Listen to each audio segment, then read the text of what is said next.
Well, Asia Society Hong Kong is my current connection to Hong Kong. Hong Kong was a magic place for my family and me. We arrived in 1964. I was China analyst at the Consulate General, and it was an amazing time. We loved living in the city. Of course, China was in turmoil. The Cultural Revolution was going through its most difficult phase, and my job was to keep track of that and send in a telegram every day. But we loved living in Hong Kong. The children loved going to school. Oliver Platt went to the Victoria Barracks infant school, and we knew where the magazine was. It was the magazine of Magazine Gap. The Victoria Barracks was completely operational at that time.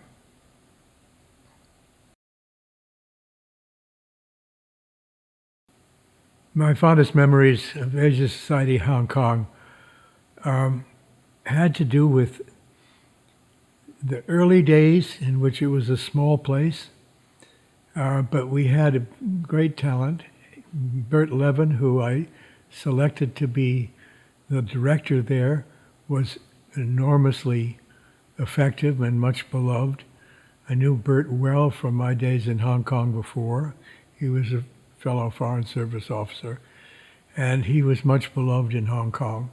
And another fond memory was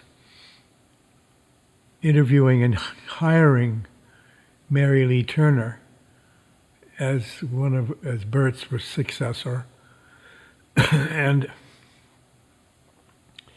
she, more than anybody else, was responsible for the complete fundraising, design, and construction of the current Asia Society Center.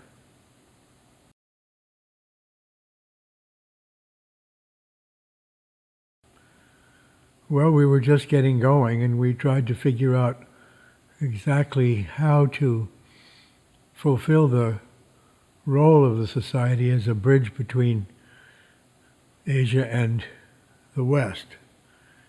And so the selection of programs was up to the director, and I didn't have anything to do with that, but the directors were all very good.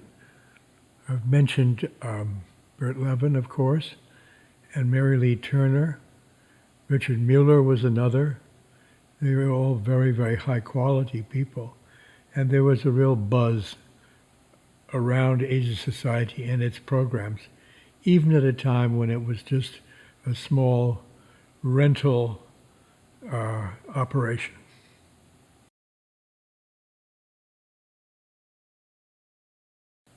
Well, our vision was to make Asia Society into a bridge institution. And I remember well that when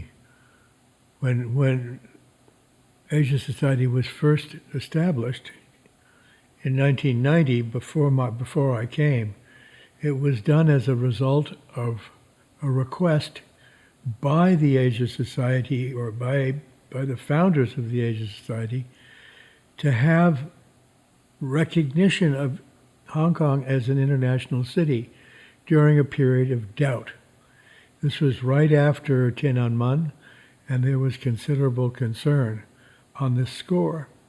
Similarly, 7 years later, when Hong Kong returned to China, there was also a period of concern. At that point, we made our pitch to the Hong Kong government for land on which we could locate the Asia Society Center. One of my fondest memory was talking to C.H. Tung about this when he was in charge of Hong Kong. And I said we wanted to give Hong Kong another vote of confidence as an international city, so we needed land for our permanent residence. So he said, well, what land do you have in mind? And I said, we would like the Victoria Barracks magazine. And he was astonished. There's other desirable land coming open in Hong Kong at the time. I knew from Jack Wadsworth and Ronnie, from having climbed the fence, what a magic place the Victoria Barracks storage area was. Anyway, that was an early and very fond memory. And then it took a while for the Hong Kong government to provide us with the land, and Anson Chan, who was then secretary of the government, with the support of Anson Chan, this land was made available to us a few years later, and the process continued.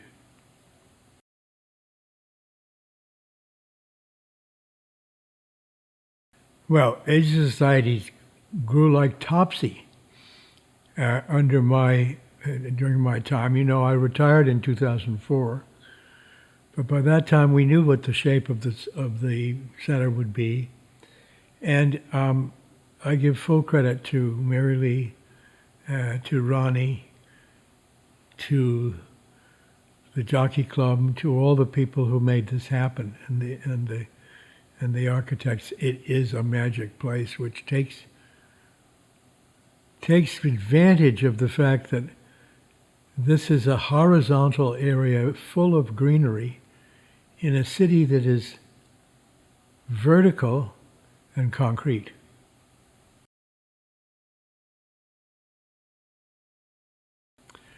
I think it's hard to look ahead 30 years, but I think that the role of the Asia Society as a link between the East and the West will continue to be valid and continue to be very important.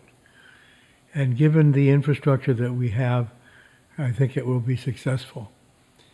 Given also the talent in Hong Kong for building bridges and for connecting with people, will also enable Asia Society to continue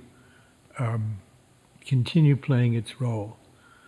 We need people like Alice Mong, who are great entrepreneurs and energetic, flexible, and we need to be very nimble in a time when China is changing. So, given the quality of the talent available in Hong Kong, I have no doubt that Asia Society in coming years will continue to play its very important connecting role.